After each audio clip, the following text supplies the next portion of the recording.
Aujourd'hui, nous allons entamer la leçon portant sur les vecteurs. Nous allons d'abord apporter une approche définitionnelle à un vecteur et par la suite donner les différentes caractéristiques d'un vecteur. On appelle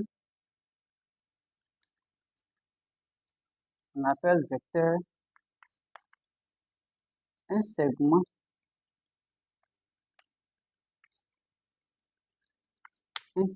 de droite orienté par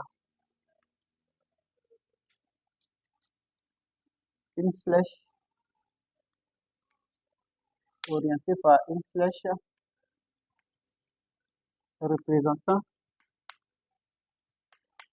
représentant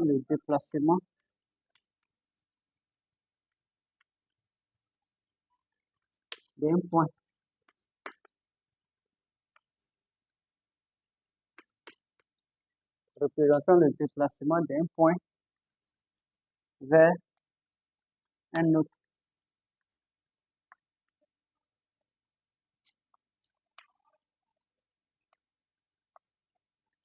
Il est symbolisé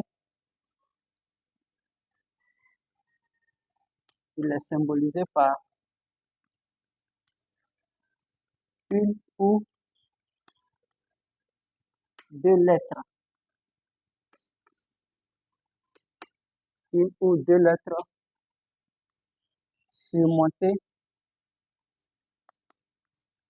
Surmontées d'une flèche.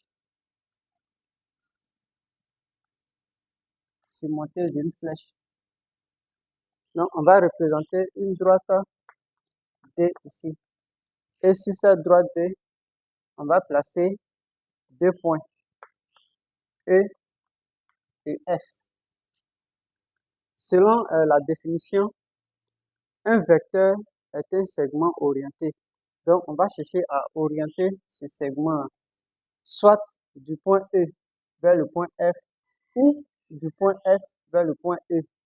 Et la droite D est considérée comme le support de ce vecteur. Donc, nous, on va choisir de l'orienter de E vers F. On le note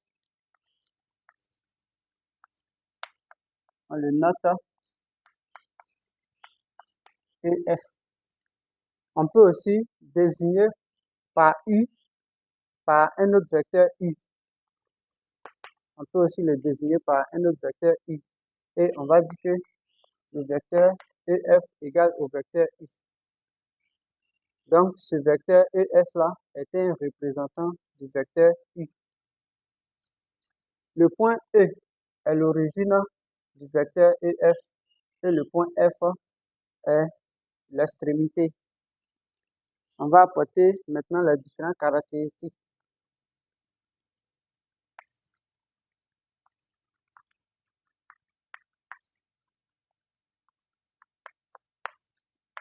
Les caractéristiques du vecteur EF. En premier, on aura sa direction. Sa direction, ça sera celle de la droite D. Celle de la droite D. Ou la droite EF. Son sens, ça sera celui de E vers F. Et sa longueur ici,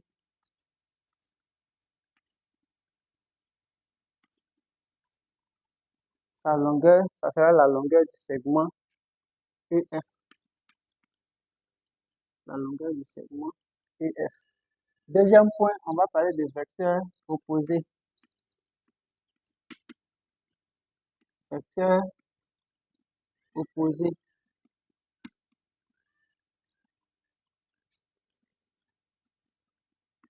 deux vecteurs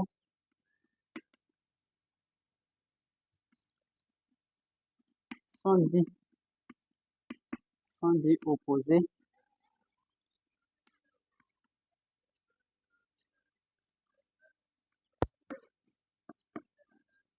lorsqu'ils ont la même direction.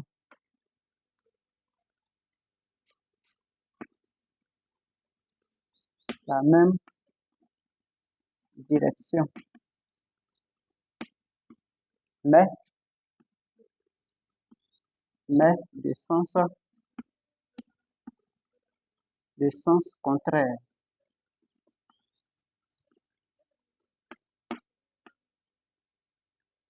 Donc, on va prendre pour exemple ici le vecteur EF.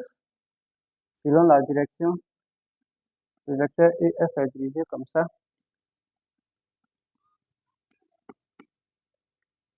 Et un autre vecteur qui sera opposé à ce vecteur. Ces deux vecteurs ont la même direction, mais de sens contraire. Donc, le premier vecteur part de E vers F et le deuxième vecteur part de F vers E. Donc, les deux vecteurs-là sont opposés. On peut noter ça comme ça. On note EF, le vecteur EF égale à moins le vecteur EF.